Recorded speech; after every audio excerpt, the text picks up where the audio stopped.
The box had been sitting in the trunk of her car for 11 days. Mira Essen knew exactly how long because she'd counted. She counted the way people count things when they're trying not to think about the bigger number. The one that sat at the bottom of her checking account like a stone. $43.18. That was what was left after the gas she'd put in that morning, and the gas would be gone by Friday, and Friday was in 2 days. She sat in the parking lot of the Sunrise Pawn and Loan on Decatur Street and looked at the building. The sign in the window said "Cash Today" in red block letters. There was a small American flag decal in the corner, slightly peeling at one edge. She looked at that flag for a long time. The box in her trunk was a shoebox she'd wrapped in a plastic grocery bag to keep the moisture out. Inside it were 3 things: a Navy Achievement Medal, a Navy Commendation Medal, and a letter of commendation from Commander Dale Ruthven, Fleet Surgical Support Team, dated April 2019. The medals had belonged to her father. He'd given them to her the week before he died, not because she'd asked, but because he said she was the only one left who would understand what they meant. She'd kept them for 4 years.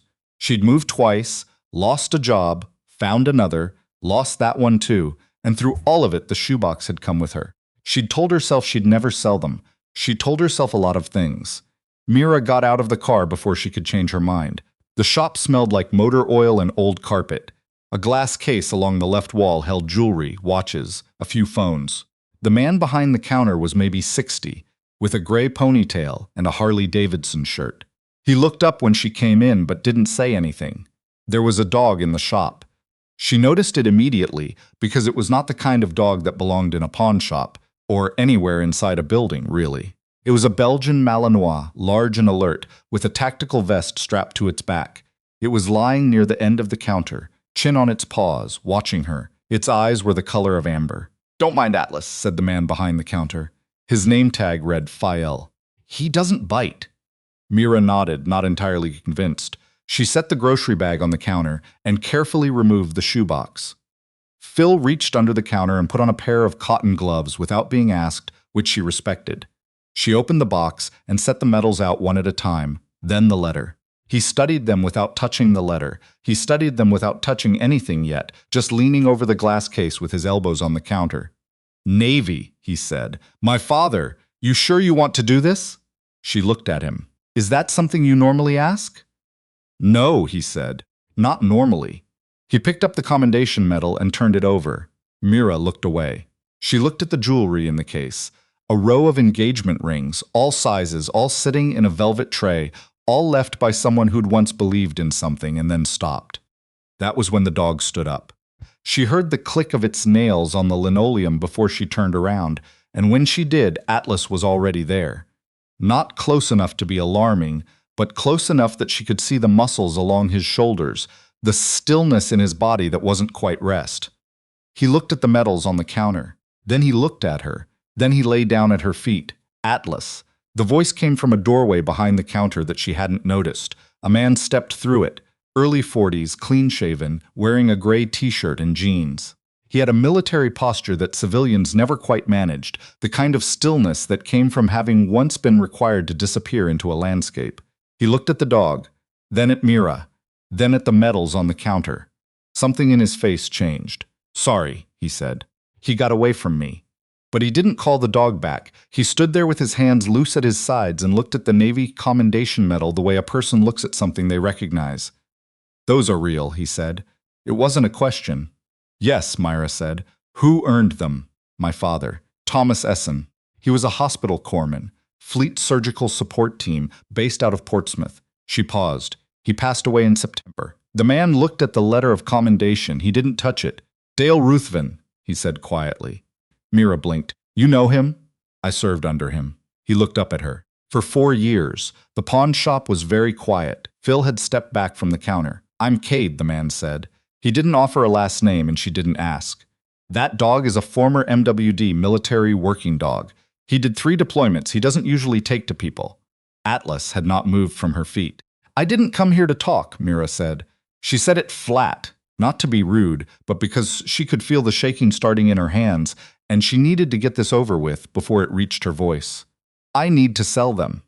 I know what they're worth, and I know it's not a lot. I just need whatever I can get." Cade looked at her for a long moment. What happened? I'm not asking to pry. I'm asking because Atlas doesn't do that. He gestured at the dog, still motionless at her feet. In 8 years, I've never seen him do that for someone he just met. Mira looked down. Atlas looked back up at her. His ears were forward, his breathing was slow, and even the way dogs breathe when they're not anxious, just present, choosing to be somewhere. She didn't know why that broke something open in her chest, but it did. She'd been a labor and delivery nurse at Caldwell Regional Medical Center for 3 years. She'd been good at it. Not the kind of good that gets you noticed at holiday parties, but the kind that mattered at 3 a.m. when a patient's pressure dropped and everyone else was still waking up. The charge nurse, a woman named Beverly Hodge, had told her twice in her annual review that she was one of the best clinicians on the floor. That was before Mira had reported Dr. Renner. She didn't use that word, reported. When she thought about it, she thought of it as telling the truth.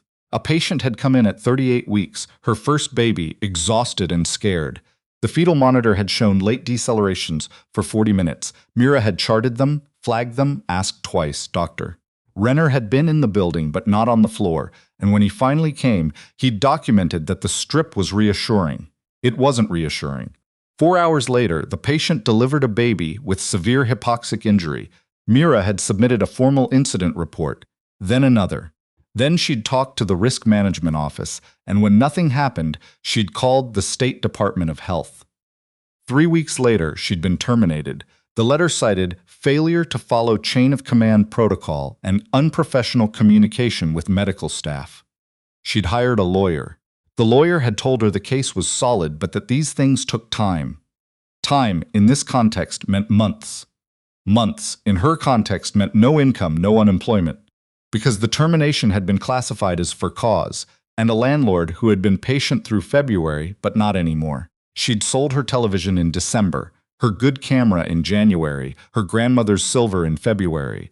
She was down to the shoebox. "I paid my rent through last month with a credit card I can't pay off," she said. She was sitting in a folding chair that Cade had produced from somewhere in the back of the shop, and Phil had made coffee from a machine that looked older than she was, and she was telling this stranger in a pawn shop things she hadn't told her sister.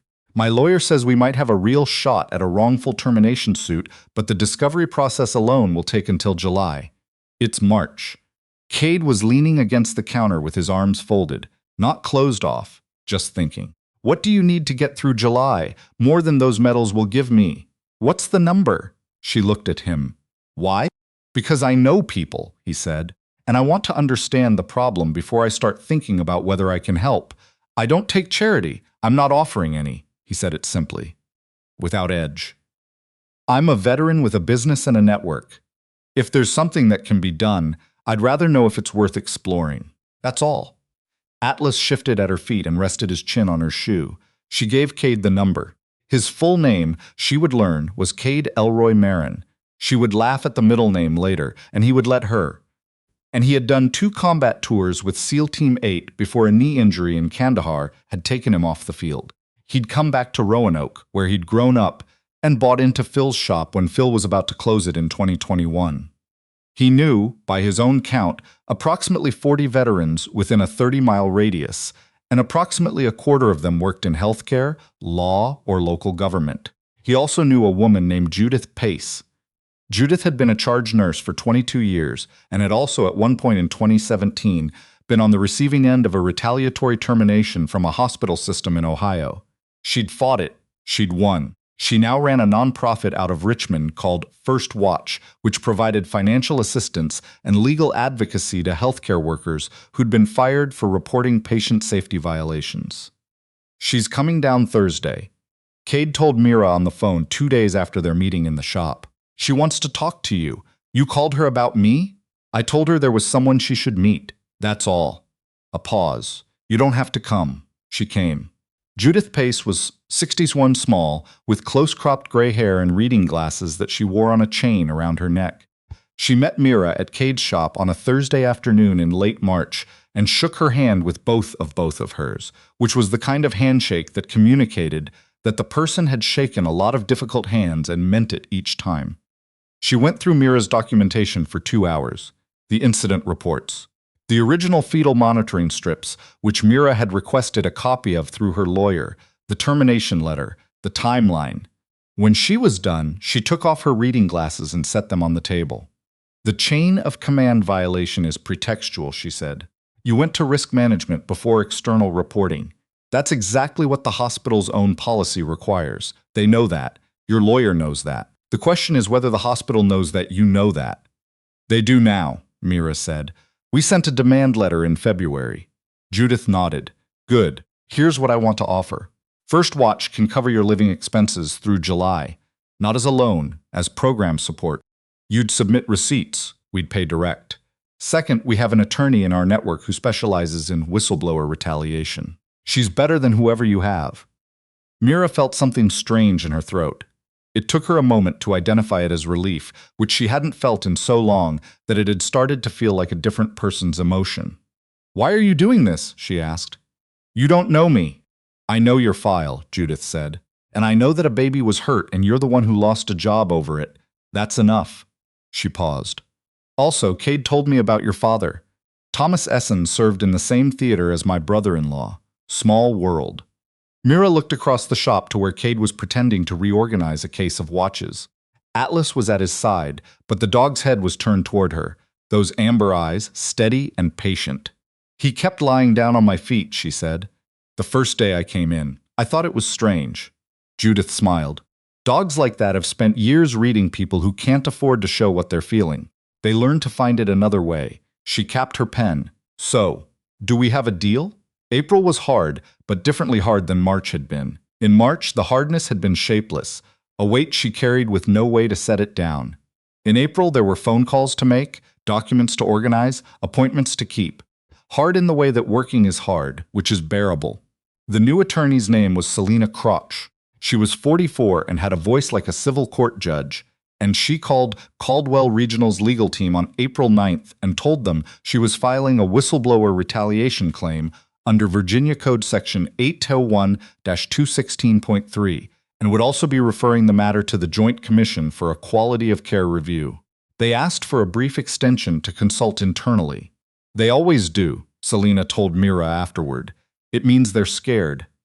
She moved back into her apartment. She'd been staying with a friend in Salem, sleeping on an air mattress, in the second week of April, when First Watch's first payment came through. She bought groceries from a real grocery store for the first time in 6 weeks.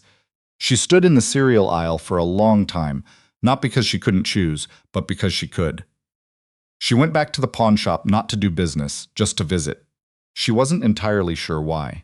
She told herself it was to update Cade on the case, which was true but not complete. Mostly it was Atlas. She'd started bringing him a dog treat. The same kind, a simple beef-flavored biscuit from the grocery store, and he would take it from her hand with a gentleness that felt deliberate, like he'd learned to be careful with things that weren't sure they were welcome. You're going to spoil him, Cade said. He already is spoiled. Look at this shop. Phil, from behind the counter, he has his own bed. It cost more than my couch. The hospital's legal team came back in the first week of May with a proposed settlement. Mira and Selina reviewed it together on a Tuesday morning. It included reinstatement to a clinical role, not her original floor, which Selina had pushed for, but a different unit within Caldwell Regional, back pay covering the months since her termination, a formal retraction of the for cause designation, and a confidentiality clause. The confidentiality clause is negotiable, Selina said, but I want you to understand what walking away from it gets you. You'd be able to speak publicly about what happened. You'd also be signing away some of the financial protections that come with the settlement. Mira looked at the numbers on the page. The back pay was real. The retraction of the termination cause was what she'd wanted most, not for her pride but for her license. A for cause termination sat on a nursing record like a bruise. I want the retraction and the back pay, she said. The confidentiality clause. I'll sign it, but not on the part about the incident itself. I'm not agreeing to say publicly that the monitoring strip was reassuring. I won't do that. Selina looked at her over her glasses. They won't like that. Then they can keep negotiating. They kept negotiating.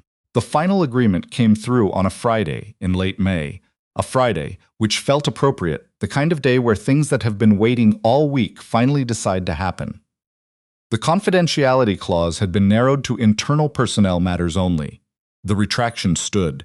The back pay stood, and Selina had gotten them to add interest. The reinstated position was in the surgical step-down unit, not labor and delivery. Mira had asked if they could revisit her original floor. Caldwell's legal team had said that Dr. Renner was still on staff, and they couldn't guarantee a professional working environment. Selina had relayed this without comment and let Mira decide. She took the surgical unit. She was not done with the rest of it, but she was a nurse, and she needed to go back to work. She went to the shop to tell Cade in person. It was a Saturday quiet, the kind of late spring morning when Roanoke looked like the kind of place people moved to on purpose. Cade was outside the shop drinking coffee when she pulled up. Atlas was with him, sitting on the sidewalk in a slant of sun. When she got out of the car, the dog stood and walked to her and pressed his head against her hand, not like a greeting, like he'd been waiting. "We won," she said. It wasn't a big reaction.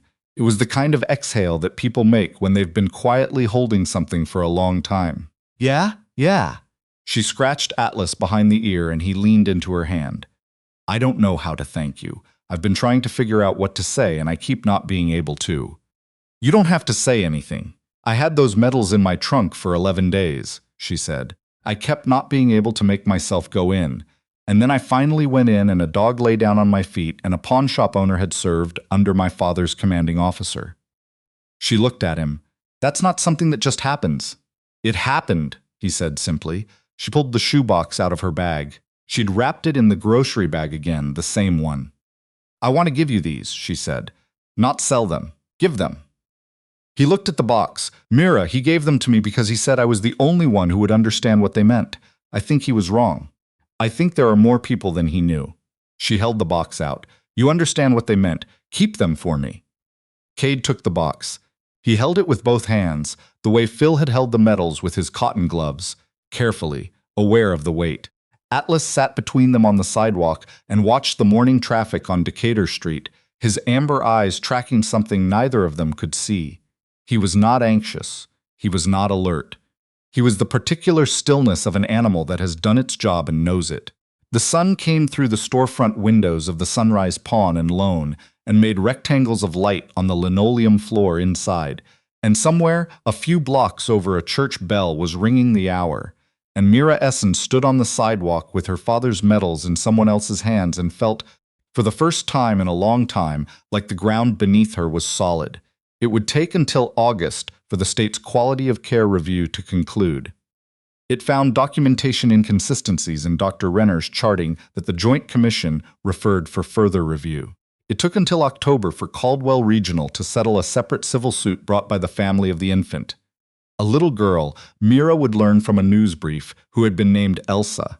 She printed that news brief and put it in her locker at work, not as a victory, but as a reminder.